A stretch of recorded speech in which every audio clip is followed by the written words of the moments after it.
Good morning student. आज करने जा रहे हैं हम बेटा करंट इलेक्ट्रिसिटी का एग्जाम्पल 3.7। तो इस डायग्राम को देखिए बेटा, इसके अंदर क्या कह रहा है। तो उसने ये एज लिए हुए हैं, यानी एक व्हीटस्टोन ब्रिज लिया है। तो इसके अंदर देखिए बेटा, यहां से उसने कितनी वोल्ट की बैटरी यूज की है, 10 वोल्ट की। तो यहां से देखिए आई करंट फ्लो कर रहा है इस बैटरी से। तो यहां पर ए पॉइंट पे आके वो दो हिस्सों में डिवाइड हो गए, यहां पर I1 और यहां पर I2। आगे I1 बी पे जाके, बी पे जाने पर उसके दो हिस्से हो गए हैं। बी से डी जा रहा है, वो IG करंट जा रहा है, ठीक है, IG आ रहा है। तो यदि आपसे पूछे बी से सी में कितना जाएगा, आप बता सकते हो कि पीछे से I1 आ रहा है, I1 में से मैं यदि IG घटा दूं, वो बी से सी जाएगा, ठीक है। ऊपर से IG करंट आया और यहां से I2 डी पॉइंट में मिलकर, तो ये डी से सी कितना करंट फ्लो करा, I2 और IG। अब इन दोनों को जोड़ते हैं, इसको और इसको जोड़ते हैं, तो आपको बात समझ में आ जाएगी कि I1 IG और प्लस में I2 और प्लस में IG, ठीक है। सम किसके इक्वल होगा, IG से IG कट गया, तो आप I1 प्लस I2 किसके इक्वल कह सकते हो आप, I से। यानी जो हमारा इनकमिंग करंट था और आउटगोइंग करंट था वो इक्वल I के इक्वल ही है, ठीक है। तो इसमें ये बात आपको क्लियर हो चुकी है। अब हमने इसमें IG करंट को फाइंड आउट करना है। किसको करना है, IG करंट को फाइंड आउट करना है। तो आपको पता है इस डायग्राम को देखकर आपके पास तीन करंट आ रहे हैं, I1, I2 और IG। तो इसके अंदर हम जनरली तीन लूप कंसीडर करेंगे। तो हम पहले लूप लेने जा रहे हैं। जो हमारा फर्स्ट लूप रहेगा,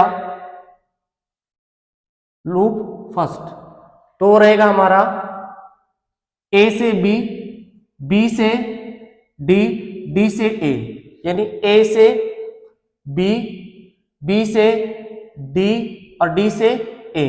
इसमें एक बात याद रखनी है, जिस डायरेक्शन में हम जा रहे हैं, करंट की जो डायरेक्शन है और जो रेजिस्टेंस के साथ मल्टीप्लाई होगी उसको पॉजिटिव लिया जाएगा, ठीक है। जैसे ही आप करंट के अगेंस्ट जो रेजिस्टेंस आती है उसकी मल्टीप्लाई रेजिस्टेंस के साथ करते हो तो उसको नेगेटिव लिया जाएगा। अब ए से बी के अंदर देखिए बेटा, करंट की डायरेक्शन भी वही है, तो I1 की 100 रेजिस्टेंस से मल्टीप्लाई करोगे वो पॉजिटिव ली जाएगी, क्योंकि हमने ये पहले बहुत बार कर चुके हैं इसके जैसा, तो दोबारा वो लिखने की जरूरत नहीं है। तो I1 की मल्टीप्लाई किसके साथ करेंगे, 100 के साथ, ठीक है। तो किसके हो जाएगा बेटा ये 100 I1, ठीक है। उसके बाद B से D, करंट की डायरेक्शन वही है IG करंट की, ठीक है। तो प्लस में IG की मल्टीप्लाई 15 ओम के साथ करेंगे तो कितना हो जाएगा, 15 IG हो जाएगा। उसके बाद अब देखिए डायरेक्शन का, इसमें करंट की डायरेक्शन अपोजिट हो गई है। अब ऐसे जा रहे हैं हम, डी से ए जा रहे हैं, तो माइनस लेना पड़ेगा, 60 की मल्टीप्लाई किसके साथ करनी पड़ेगी, I2 के साथ। और सभी का सम क्या होता है, क्योंकि किरचॉफ सेकंड लॉ अप्लाई कर रहे हैं, तो वोल्टेज का सम क्या होता है, 0 के इक्वल होता है, ठीक है। अब हमारे पास इक्वेशन फर्स्ट हो चुकी है, ये हमारे पास इक्वेशन 1 है। अब हम इक्वेशन 2 के लिए लूप कंसीडर करते हैं। अब लूप सेकंड लेते हैं हम, वो लूप लेंगे हम B से D, D से C, C से B।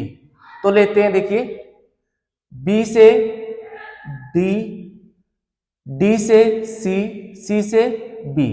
इसमें भी हमने करंट के डायरेक्शन के जो भी रेजिस्टेंस आएगी उसकी मल्टीप्लाई पॉजिटिव, और करंट की अपोजिट डायरेक्शन में जो भी रेजिस्टेंस मल्टीप्लाई होगी उसको नेगेटिव लिया जाएगा। अब B से D देखिए, करंट की डायरेक्शन ऐसे है, तो IG की मल्टीप्लाई 15 के साथ करोगे तो कितना हो जाएगा, 15 IG, ठीक है। उसके बाद अब D से C चलते हैं, तो यही प्लस हो जाएगी, करंट की डायरेक्शन यही है, ठीक है। तो 5 की मल्टीप्लाई किस साथ करनी है हमने, I2 प्लस में IG के साथ। उसके बाद देखिए C से B में डायरेक्शन अपोजिट हो चुकी है करंट की, अपोजिट होने के कारण तो माइनस लेना पड़ेगा, और 10 की मल्टीप्लाई करंट के साथ करेंगे तो यानी I1 और IG, और सभी का सम क्या है 0। तो इसको सोल्व करते हैं बेटा। तो पहले 15 IG ऐसे कैसे, 5 की I2 के साथ मल्टीप्लाई, प्लस में 5 की IG के साथ मल्टीप्लाई, माइनस में 10 की I1 के साथ, माइनस के 10 I1 हो जाएगा, माइनस और माइनस क्या हो जाएगा प्लस, और 10 की IG के साथ 10 IG, और इक्वल में 0। ठीक है, पहले हम किसको लिख लेते हैं, I1 वाले को। I1 की वैल्यू कितनी है हमारे पास, माइनस के 10 I1। फिर हम I2 को लिख लेते हैं, I2 की वैल्यू कितनी है हमारे पास 5 I2।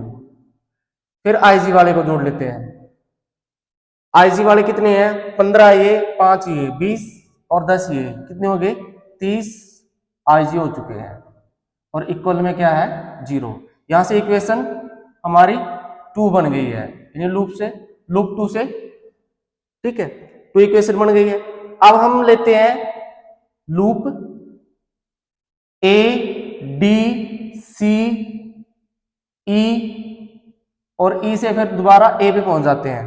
ठीक है, तो लूप लेते हैं बेटा हम, लूप 3 कंसीडर करते हैं, इसमें किरचॉफ सेकंड लॉ लगाते हैं। तो A D C, C के बाद फिर E और फिर A। तो देखिए A से D पे जाते हैं तो करंट की डायरेक्शन वही है, तो I2 की मल्टीप्लाई 60 से के साथ करोगे कितना हो जाएगा 60 I2 पॉजिटिव आएगा। फिर हम D से C जाते हैं तो प्लस का आएगा, करंट की डायरेक्शन वही है, तो 5 की मल्टीप्लाई किसके साथ करेंगे हम I2 और IG के साथ। ठीक है, अब C से E पे पहुंचते हैं तो इस बैटरी का टर्मिनल कौन सा आ रहा है, पॉजिटिव आता है तो पॉजिटिव ले जाएगा 10, नेगेटिव आता है तो पहले आपको साफ दिखाई दे रहा है नेगेटिव आ रहा है तो जो 10 है वो नेगेटिव ले जाएगा। ठीक है, इक्वल में 0। ठीक है, तो इसको इधर सोल्व कर लेते हैं। तो देखिए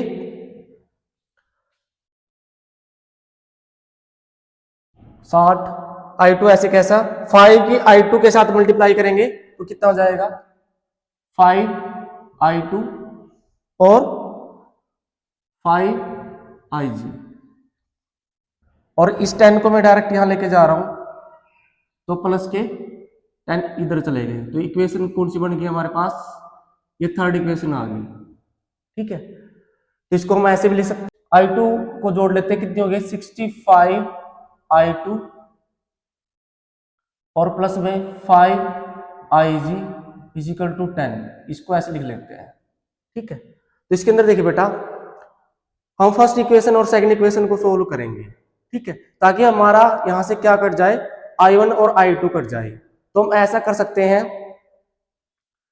कि इक्वेशन 1 में प्लस करेंगे, इक्वेशन 2 को किससे मल्टीप्लाई करेंगे 10 से मल्टीप्लाई कर देंगे, यानी इक्वेशन 2 को किससे मल्टीप्लाई कर देंगे 10 से। इक्वेशन 1 थी और इक्वेशन 2 थी। ठीक है, दोनों को हम क्या करेंगे जोड़ देंगे तो इक्वेशन कौन सी आएगी 4 आएगी। तो इक्वेशन 1 ये है हमारे पास, तो लिख लेता हूं मैं 100 I1 15 IG और इक्वल में क्या माइनस 60 I2 इक्वल में 0। अब हमने क्या करना है, इक्वेशन 2 है, इसको हमने दोनों तरफ किससे मल्टीप्लाई करना है 10 से, तो 10 की 10 के साथ मल्टीप्लाई होगी, माइनस के 100 I1, फिर 5 के साथ करोगे तो आप पहले IG आ रहा ना, 30 की किसके साथ कर दी 10 के साथ, तो कितना हो जाएगा आपकी 300 IG हो जाएगा।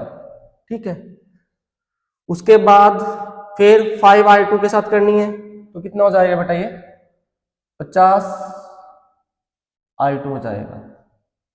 ठीक है, अब इनको जोड़ रहे हैं ना, जोड़ना ना, क्योंकि इक्वेशन 1 में इक्वेशन 2 कब 10 से मल्टीप्लाई, तो इससे ये कट जाएगा, ये कितने हो जाएगा हमारे 315 IG, ठीक है। और ये कितने बचेंगे माइनस के 10I2 और किसके इक्वल है 0। ये कितनी इक्वेशन होगी हमारी 4 इक्वेशन होगी। अब इक्वेशन 4 और 3 को सोल्व करेंगे। I2 और I2 को काटना है ताकि हमें IG की वैल्यू मिल सके, यानी 3 की मल्टीप्लाई 10 के साथ मल्टीप्लाई कर देंगे और उसमें ऐड करेंगे 4 इक्वेशन को किससे मल्टीप्लाई करेंगे हम, क्योंकि हमने I2 को काटना है, तो यहां तो 3 को किससे मल्टीप्लाई किया था 10 से, और इसको किससे मल्टीप्लाई कर देंगे 65 से, फिर इसको ऐड कर देंगे। तो देखिए करते हैं, पहले हम 3 इक्वेशन को लिख लेते हैं। 3 इक्वेशन की मल्टीप्लाई 10 से कर रहे हैं तो कितना हो जाएगा 65, ये कितना हो जाएगा, यानी 65 भी 10 से मल्टीप्लाई करोगे तो लगभग 650 I2 हो जाएगा, ठीक है। और प्लस में 5 की 10 के साथ मल्टीप्लाई करोगे कितना हो जाएगा, ये 50 IG हो जाएगा, और इक्वल में 10 की 10 के साथ करोगे 100 हो जाएगा, ठीक है। उसके बाद अब इक्वेशन 4 को 65 से करना है, तो जब हम 65 की 315 के साथ करते हैं तो क्या होता है, हम यहां लिखते हैं।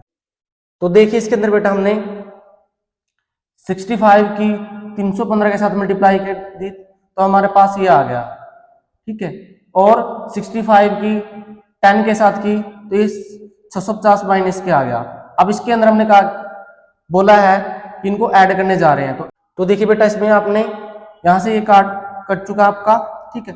अब इन दोनों को सम किया आपने, तो हम इसको इधर सोल्व किया तो आपको पता है 50 में ये जोड़ोगे आप तो लगभग इतना हो जाएगा, और किसके 100 में 0 को जोड़ोगे तो 100 हो जाएगा। तो यहां से IG निकाला, 100 के नीचे ये चला गया 20,525 चला गया, ठीक है। इसको सोल्व करोगे तो हमारे पास लगभग ये आ जाता है, इसको हम ये फॉर्म में लिख सकते हैं, ठीक है। तो इस तरह से हमारा इसका आंसर ये आ जाएगा, या आप इसको हटाकर लगभग ये भी लिख सकते हो 4.872 mm, ठीक है, इसमें भी लिख सकते हो। तो ये भी आंसर ठीक है और ये भी आंसर ठीक है। तो इस तरह से हमने आरजी करंट को फाइंड आउट कर लिया।